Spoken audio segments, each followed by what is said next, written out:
حضرت مولا علی شیر خدا رضی اللہ تعالیٰ عنہ کا بڑا خوبصورت فرمان ہے۔ حضرت علی فرماتے ہیں جب تجھے مشکل آتی ہے تو وہ تجھے رب کا پتہ بتانے آتی ہے، وہ تجھے اللہ کا پتہ بتاتی ہے۔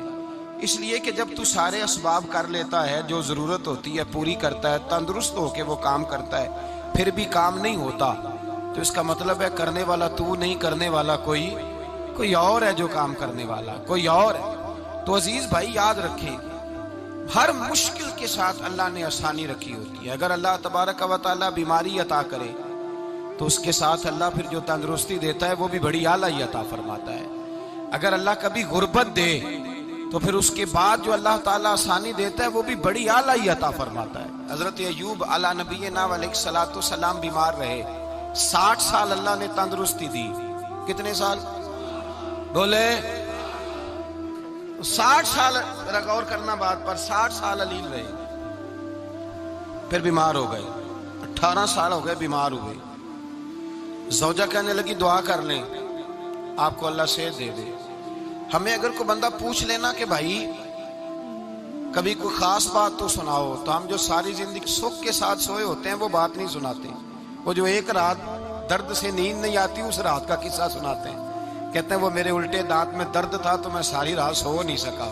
او بھائی جو ساری زندگی سویا ہے اس کا تو ذکر نہیں کر رہا، اور ایک رات جو تجھے نیند نہیں آ رہی، کسی سے پوچھا جائے، ڈاکٹر کہتے ہیں 360 ہڈیاں ہوتی ہیں وجود میں، کسی سے پوچھا جائے نا تیرا کیا حال ہے تو 359 ہڈیوں کا ذکر نہیں کرتا، جس گھٹنے میں درد ہے اس کا ذکر کرتا ہے، کہتا ہے یہ گھٹنے میں بڑی درد ہے۔ او بھائی باقی 359 ٹھیک ہے نا، ان کی بھی تو کوئی بات سنانا۔ حضرت رابعہ بصریہ رحمت اللہ علیہ کے پڑوس میں ایک نوجوان رہتا تھا، آپ کے پڑوس میں، تو وہ جب جو محلے میں بچے رہتے ہیں نا گاؤں میں، ان کا پتہ ہوتا ہے، پڑوسی تھا تو 34-35 سال نوجوان کی عمر ہو گئی، کبھی بیمار نہیں ہوا۔ ایک دن اس کی طبیعت علیل ہوئی، سر میں درد ہوا تو اس نے پٹی باندھ لی سرخ رنگ کی، باہر نکل کے آیا، حضرت رابعہ بصریہ علیہ رحمہ نے دیکھا تو فرمانے لگے بیٹے خیر ہے؟ لگا جی اماں جی سر میں بڑی درد ہے۔ آپ فرمانے لگے کتنی عمر ہو گئی؟ کہنے لگا 34-35 سال۔ فرمانے لگے پہلے تو کبھی درد نہیں نہ ہوئی؟ کہا نہیں اماں جی آج ہی ہوئی ہے۔ تو آپ فرمانے لگے 34 سال اللہ نے صحت دی ہے، تو نے شکر کی ایک پٹی بھی نہیں باندھی، اور آج درد ہوئی ہے تو شکوے کی پٹی تو نے فوراً ہی باندھ لی ہے، کوئی شکر کی پٹی بھی باندھنی چاہیے۔ حضرت ایوب 18 سال بیمار رہے، زوجہ کہنے لگی دعا کر لو، تو آپ فرمانے لگے بی بی سے کہ صحت کتنی دیر رہی؟ اس نے کہا 60 سال۔ تو آپ فرمانے لگے ذرا بیماری کو بھی 60 سال گزر لینے دو، پھر دعا بھی کر لیں گے۔ یہ دعا کی، اللہ یہ لفظ کہے اللہ نے صحت دے دی، تندرستی آ گئی۔ ایک دن گھر میں بیٹھے بیٹھے زوجہ کہنے لگی کہ ایوب یہ بتاؤ دکھ اچھے کہ سکھ؟ آپ فرمانے لگے سارے دن ہی اللہ کے ہیں پر دکھ بڑے اچھے تھے، مجھ سے پوچھو تو دکھ بڑے اچھے تھے۔ کہا کس طرح؟ تو حضرت ایوب فرمانے لگے جب میں بیمار تھا تو 24 گھنٹے میں ایک دفعہ میرا رب میرا حال پوچھا کرتا تھا، ایک دفعہ میرا اللہ پوچھتا تھا ایوب تیرا حال کیا ہے؟ فرماتے ہیں 12 گھنٹے تو لذت ہی رہتی تھی کہ میرے رب نے میرا حال پوچھ لیا، اور اگلے 12 گھنٹے میں انتظار کرتا تھا مالک حال دوبارہ کب پوچھے گا۔ فرمانے لگے اب صحت تو ہو گئی ہے پر اب میرا رب میرا حال تو نہیں نہ پوچھتا۔ بھائی مشکلات جو ہوتی ہیں وہ تو تجھے سجا دیتی ہیں، سوار دیتی ہیں، تجھے یاد آتا ہے کوئی اپنا۔ حضرت یونس علیہ السلام کی دوستی ہوگی حضرت جبریل امین سے، تو جناب جبریل ملنے آئے۔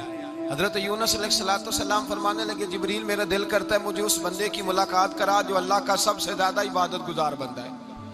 حضرت جبریل امین لے گئے دور فلسطین کے علاقے میں، اور لے جا کر ایک بندے سے ملاقات کرائی جس کی دونوں آنکھیں بھی کوئی نہیں تھی، دونوں بازو بھی کوئی نہیں، دونوں پیر بھی کوئی نہیں، اور اس بندے کی زبان پر لفظ بڑا کیا جاری تھے، یا اللہ تیرا شکر ہے، یا اللہ تیرا، بول کے کہیے یا اللہ تیرا، اے اللہ تیرا شکر ہے، شکر کر رہا تھا۔ حضرت جناب سیدنا یونس علیہ السلام کہنے لگے میں نے تجھے عبادت گزار کو ملانے کو کہا تھا، تو کہاں لے آیا؟ تو حضرت جبریل کہنے لگے یا یونس یہ ہر چیز جانے کے باوجود اپنے رب کی رضا پہ راضی ہے۔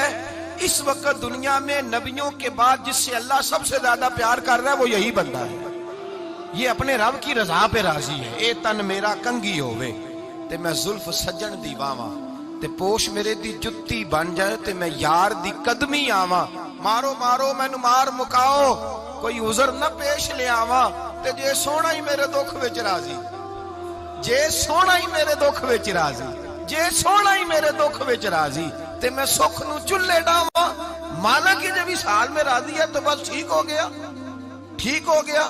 وصل اچھا ہے نہ فراق اچھا ہے، بس جس حال میں محبوب رکھے وہی حال اچھا ہے، بس جس حال میں انہوں نے رکھا بات ٹھیک ہو گئی۔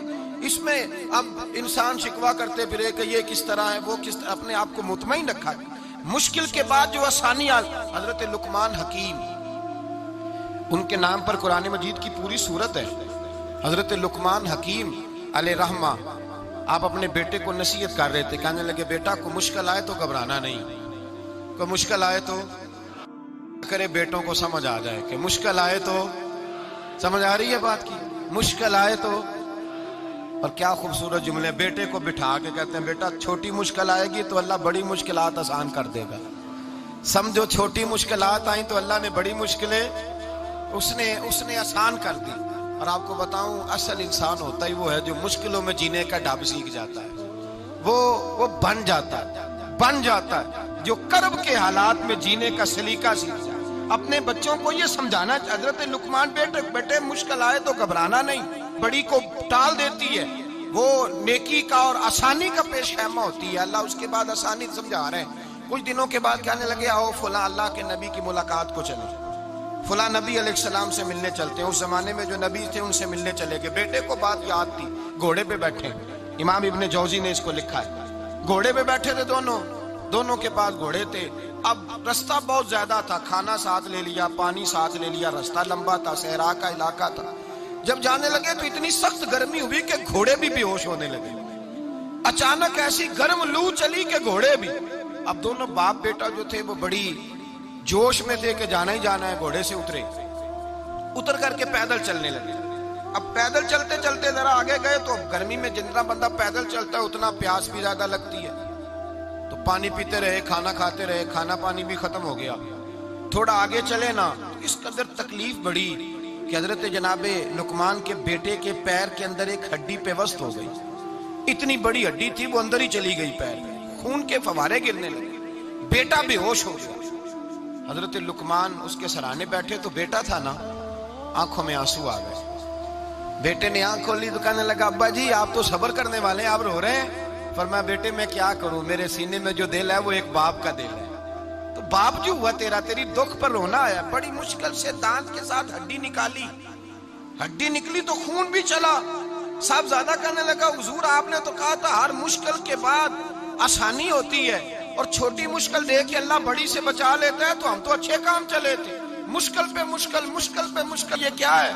حضرت لقمان کہنے لگے بیٹا نہ تو رب کی حکمتوں کو جانتا ہے نہ پوری طرح میں جانتا ہوں، لیکن جو میں نے کہا تھا وہ بات سچی ہے۔ فَإِنَّ مَعَ الْعُسْرِ يُسْرًا إِنَّ مَعَ الْعُسْرِ يُسْرًا، اللہ ہر مشکل کے بعد آسانی عطا فرمائے گا، اور فرمایا میرا ایمان ہے کہ ضرور عطا فرمائے گا۔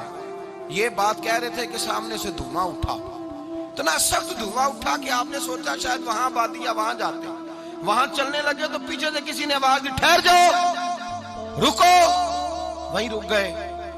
تھوڑی دیر گزری تو کہا رک جاؤ، جب رکے تو ایک بولنے والا بولا، کہنے لگا تمہارے لیے تھوڑی دیر کے بعد جانوروں کا بندوبست کر دیا جائے گا، کھانے کا بھی بندوبست ہو جائے گا، بچے کا پیر بھی صحیح ہو جائے گا، چلے جانا لیکن ذرا ٹھہرو۔ حضرت لقمان کہنے لگے بولنے والے تو کون ہے؟ تو کہنے لگے میں اللہ کا فرشتہ ہوں، میں اللہ کا فرشتہ ہوں۔ کہا اللہ کے فرشتے اور یہ سارا کچھ کیا ہے؟ تو فرشتہ کہنے لگا اصل بات یہ ہے کہ سامنے بستی پر مجھے عذاب نازل کرنے کا حکم ملا تھا، آپ بڑی تیزی سے آ رہے تھے، میں نے رب سے دعا کی کہ اللہ اس باپ بیٹے کی غلطی کوئی نہیں، مہربانی فرما۔ رب نے پہلے آپ کو صحرا میں الجھایا، پھر میری دعا کی برکت سے آپ کے گھوڑے ٹھہر گئے، پھر میری دعا کی برکت سے آپ کا پانی ختم ہوا، پھر میری دعا کی برکت سے آپ کے بیٹے کو زخم آیا، پھر میری دعا کی برکت سے سامنے سے دھواں اٹھا۔ فرمایا یہ جو تمہیں مشکل پہ مشکل آ رہی تھی، یہ تو میرا رب تمہیں عذاب سے بچانا چاہ رہا تھا، یہ جو تمہیں مشکل پر مشکل آ رہی تھی تو میرا مالک تمہیں عذاب سے بچا رہا تھا، تم سمجھ نہیں رہے تھے۔ حضرت لقمان نے بیٹے کی طرف دیکھا تو بیٹے کہنے لگے ابا جی بات بالکل سچی ہے، افضل الذکر لا الہ الا لا الہ الا، اور پھر پڑھنے لگے حسبنا اللہ و نعم الوکیل نعم المولا و نعم النصیر، یہ ورد ہونے لگے۔ بھائی جب تجھے مشکل آتی ہے، آزمائش آتی ہے، تو اس وقت سمجھتا ہے پتہ نہیں میرے ساتھ کیا بننے لگا ہے۔ اللہ تبارک و تعالیٰ چھوٹی مشکل دے کے تجھے بڑی سے محفوظ رکھتا ہے، چھوٹی بیماری دے کے تجھے بڑی سے